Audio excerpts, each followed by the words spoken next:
Ladies and gentlemen, good afternoon and welcome to EWTV channel. This is a channel that we have established to primarily deal with issues to do with finance.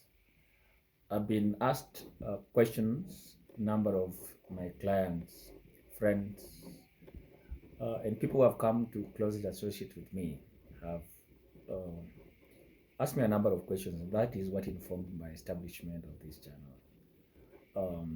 Because I've been a practitioner in this field for quite a number of years, I'll stay very substantial number of years. It is only wise that I create an avenue through which I can directly and indirectly respond to some of the questions that have been raised by my colleagues, my clients, and any other person who might be out there, not really directly known to me, but would want to interact with this channel. I'm sure I want to hope that I'll be able to answer a lot of questions, whether you have asked or they are still lingering, in your mind. Um, so when you talk about issues that do with finances, um, finance as an industry has got its place where it is played, and it's played within the financial markets and the stakeholders who play within that spectrum. Now, some of the stakeholders, let's begin so that we can put everything else into perspective. Um, the industry players within the financial market sector, um, primarily, if you are someone, they'll tell you banks, they'll tell you, uh, insurance companies. True, that is very true. But I want to classify these financial players into a number of segments. One, I'll classify them as institutions. No. Let me begin at the apex. So those will be the regulators. Who are these institutions, or what are these institutions that regulate our financial environment? One, let's begin with the central bank. I know quickly one will tell you that of it. Number two will be IRA, the Insurance Regulatory Authority. Number three will be the Retirement Benefit Authority. They call it RBA. Here in Kenya, the country where I come from. Number four, one will think about SASRA, Sacco Societies Regulatory Authority. Yeah, I know majority of us do a lot of savings and credit um, receiving from SACCOs. So the regulator is the SASRA, Sacco Societies Regulatory Authority. Of course, you have the Competition Authority also coming in. Then you have, yes, majorly those are the major regulators that will set the policies, ensure that the establishment and the running and the management of this financial institution is done in a well coordinated in a manner that then conforms with the law. Um, then after we've finished with the regulators, then we come to um, what do they regulate? Of course, they regulate institutions. So we'll call about banks, regulated by the CBK, Central Bank of Kenya. Talk about the IRA, the Insurance Regulatory Authority, coming in to regulate the insurance industry. We come to the Retirement Benefits Authority, coming in to regulate the retirement benefit schemes. Then you come to SASRA. I already mentioned that's basically an institution that then deals with SACCOs. Competition Authority just comes in to overly look at whether the competition environment is free and fair or infringes on the rights, and now basically destabilizing how the market should actually operate.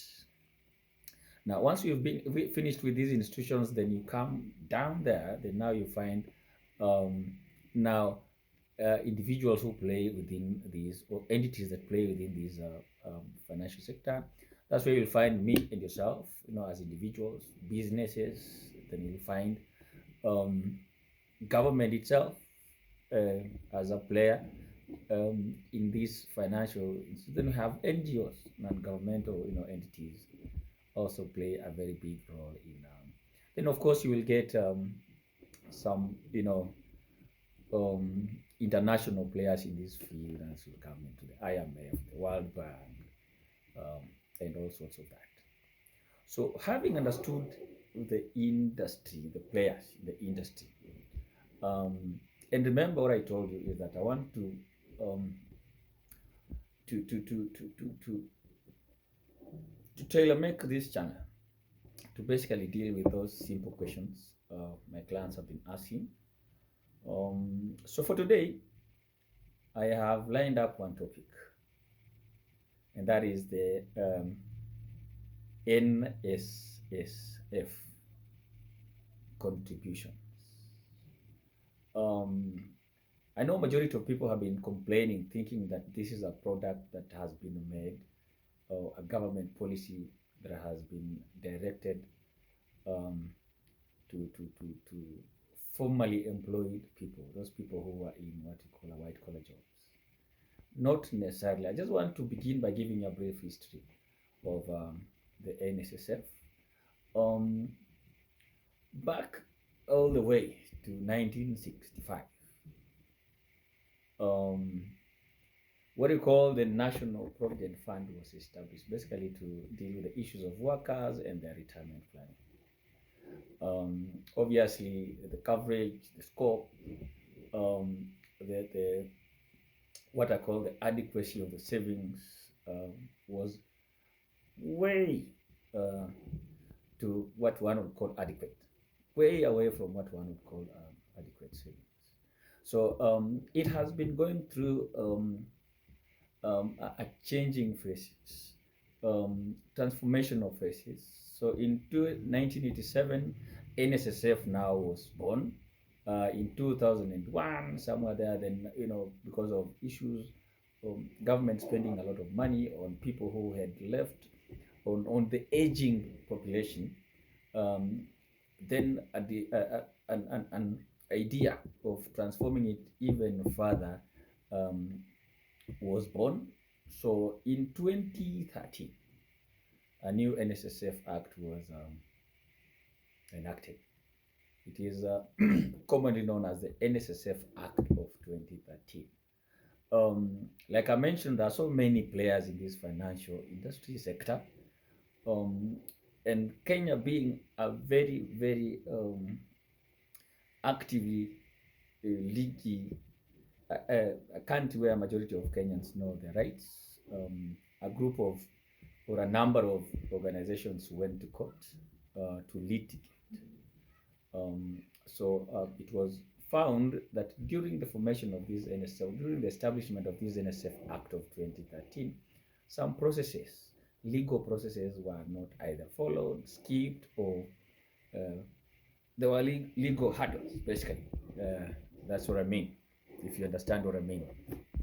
So the court then said, no, put this thing on hold until this case of hand. So it was never implemented in 2013. So that's why you and I, then I was in formal employment, now I'm hustling. And that's probably, with this knowledge, I think I need to advise my colleagues I left in the formal employment. So that's why between 2013 and 2023, your deductions to Nssf remain 200 shillings, Kenya shillings for employee, and the employer also chipping in with an equivalent amount of money, which is 200. So monthly contributions per employee to Nssf then amounted to 400 shillings, Kenya shillings. Now, in the background, the court battles were still going on. The government still wanted to collect, because this was a very lucrative area. The government, with its good intentions, which I'll be explaining as I proceed with this um, presentation, is the battles were still going on. So somewhere in 2023, 2024, 2023 to be precise, then this case was set aside. And then now it paved the way for implementation of this Act of 2013. So what does that mean then is that then people were now being taken away from the 200 and the 200 employee um, contributions to now the new Nssf Act, basically which stated, although I don't want to go into that topic right now, that an employee would be contributing 6%, then the employer will also be contributing 6% of the pensionable emoluments. But that would then be first, because then it was going to be a very expensive affair for employees. Remember, in this financial or industry or sector, is that these things operate this way. There will be savings, there will be investments, there will be expenditure, and that whole cycle of investment or financial activity. Raiding employees' pockets at 6%, one off, was going to deal a very huge blow on what we call their disposable income, and therefore their savings, and therefore their investments, and therefore generally even growth of the country, of the economy. So what happened is that the government then decided to phase off the implementation of the act now from 2023, 2024, 2024, 25, into a period of 5 years. So having given you a brief history of where this Nssf has come from the National Provident Fund all the way to Nssf, 200 shillings, then 200 shillings employer, then to 6%, 6% of the employee. Now, the old scheme was actually a provident fund. Provident fund means that upon attainment of the prescribed retirement age, one would be entitled to their lump sum. So if you have 200 all over those years, you have accumulated 400,000 shillings. The entire 400,000 shillings will be paid to you as lump sum. Now, with the coming in of the Nssf Act of 2013, which was implemented in 2020, which implementation began in 2023, 2024, it transformed from, it actually repealed the Nssf Act that established the 1987 one that established the Nssf.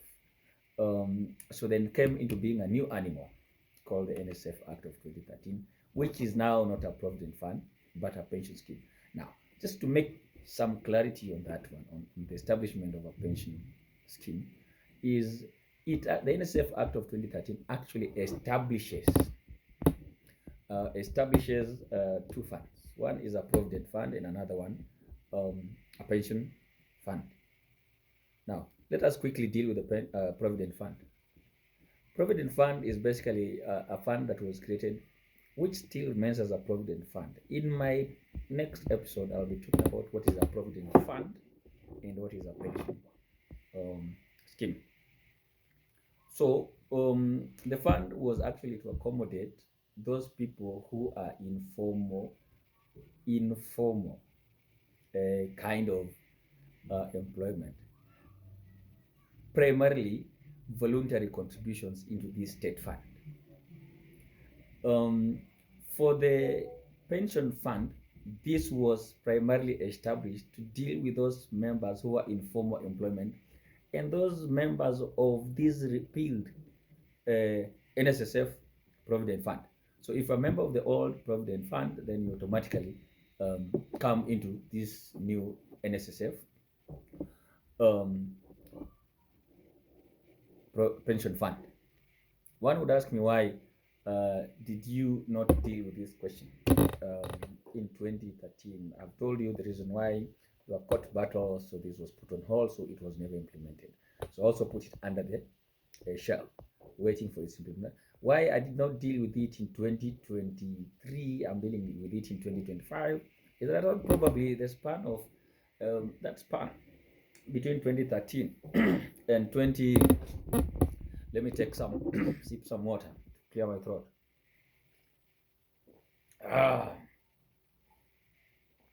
Yeah. Sorry.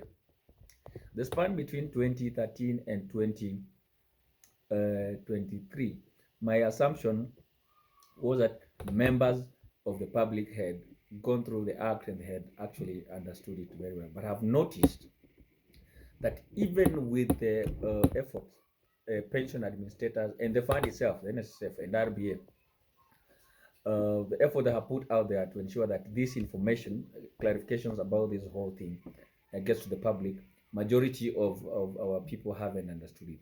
So that's why I'm here. Today, I'll make my topic very simple. So why was this Nssf Act of 2013 established, repealing the old one? Number one, the government must have looked at the adequacy of the old Nssf fund, the Provident Fund. 200,000, 200 shillings, employee, totaling 400 per month. Assuming your working span is, active employment span is, say 30 years. You do a quick mathematics with the meager returns NSF has had a history of declaring, then you notice that at retirement, basically you go home with almost nothing. Say nothing because you look at your requirements out there, and then what you are calling what you have saved. You put the two together, then you realize that probably the adequacy is not going to be there. Two, they also looked at the scope. Now, the scope of this savings, what does it cover?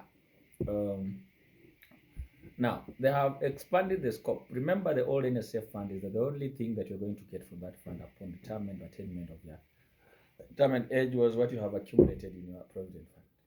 So if it's 200,000 shillings, that is what you have.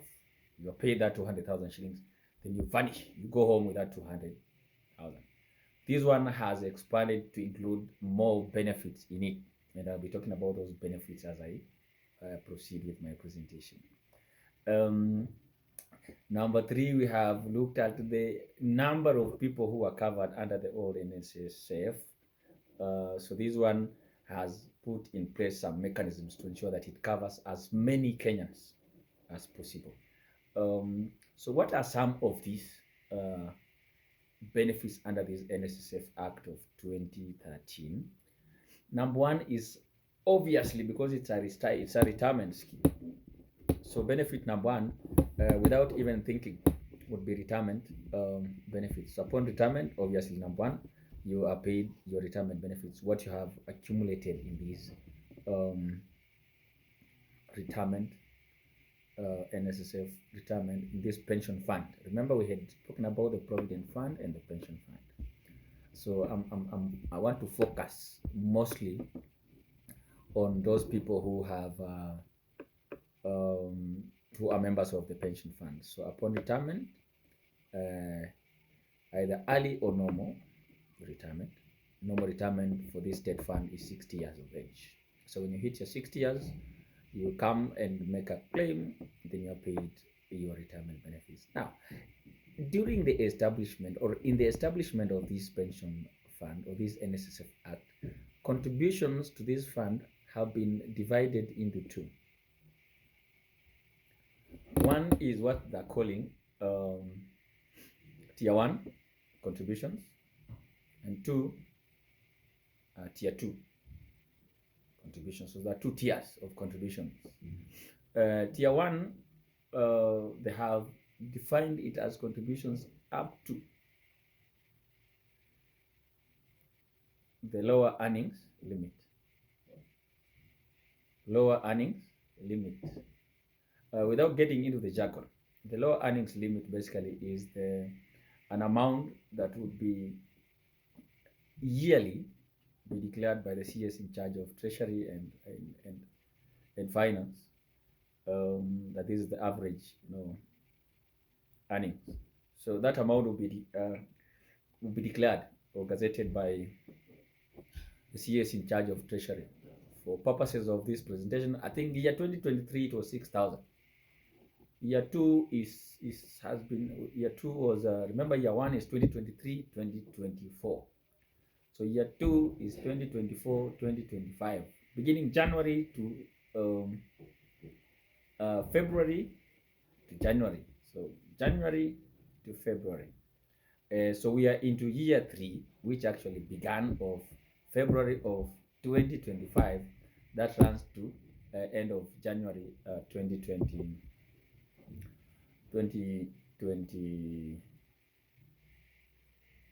2026. So that is how those years are running. Um, now, um, so when you join this tier, the reason why the government split these contributions into tier 1 and tier 2, in my own opinion, is because the government looked at its own investment strategies and noticed that the returns they have declared has been very, very poor. Looking at the history or historically, um, corporate management of this state fund has also been very wanting. I remember myself working into an Nssf offices and asking for my statement. I noticed some gaps. So I was asked to go back to my employer and ensure that I bring evidence that actually those monies were remitted to Nssf. You can imagine if your employer closed offices, it's a nightmare. So because of that, I have split into these two. I've said that for tier 1 is compulsory, it has to go to Nssf. Tier 2 goes if you have got an established retirement benefit scheme, a private one, then you can contract out, then take your tier 2 contributions into that private pension scheme. I have already defined what is tier 1. Your contributions in respect of your pensionable earnings up to the lower earnings level limit. Now, tier 2 is anything. Tier 2 is any contributions above. Let me put it in a layman's language. Tier 2 is anything you contribute that is over and above the lower earnings limit. In my next episode, when I'm now dealing with how it is going, how these affect, how it has been affecting your payslip from 2023, and how it will continue affecting your payslip up to the end of this staggering period, and up to the end of now, up to the period where now the 6% will be applied to what is prescribed in the act, the full amount as the pensionable earning, because they have a limit of that pensionable earning, that that amount we shall be able to establish or figure it out at the end of year 5. Now, ladies and gentlemen, quickly into the benefits. Remember, I've told benefit number 1 under this Nssf Act of 2013 is you'll get a retirement benefit, not as a lump sum, but as a pension. Number 2, we have what we call the invalidity benefit. Invalidity benefit in a layman's language is basically, I'll call it an in-health. If you become ill to an extent that you can no longer engage yourself in a meaningful activity that will earn you a living, an economic activity that will earn you a living, then you have become invalid. You qualify for that invalidity. If this is, especially if it is of a permanent, is of a total and permanent nature, then you become a beneficiary of this particular. Remember, this was not in our old Nssf Provident Fund as a benefit. So what do you get from these? Let me lump these two together. So you have that invalidity, and you have what you call survivors benefit. Survivors benefit is basically a death benefit. Remember, I've said validity is an ill health. Survivors is a death benefit. So if you look at the structure of this benefit, is the same. Now, remember, you're contributing both tier 1 and 2 into this pension fund.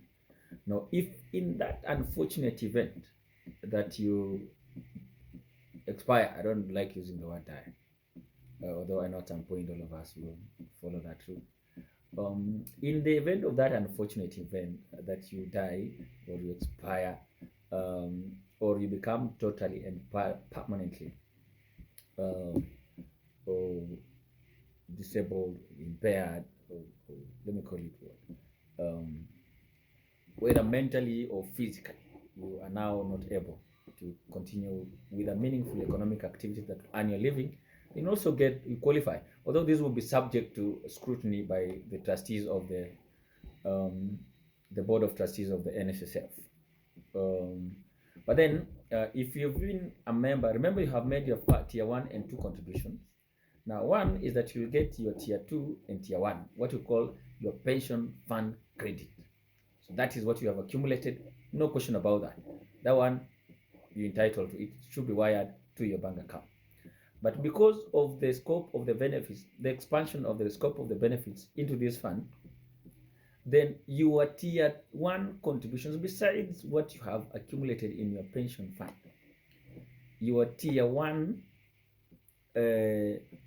contributions, and this is subject to, if you have been a member of this fund, you've made contributions to this fund for a period of 3 years.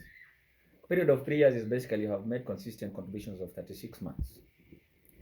Then that is again a prerequisite for qualification as a beneficiary of this invalidity or the survivor's benefit. So how it works is this way: that upon you must have finished at 6 months, 3 years basically as a member of this fund, contributing into this fund. So you will get your accrued fund credit for what you have contributed basically into this fund. Then besides that is that your tier 1 contribution shall be increased by either of these two, whichever is lower. One is that they look at, they will take your tier 1 contributions multiplied by the number of months between your date of birth and your would-be possible date of retirement.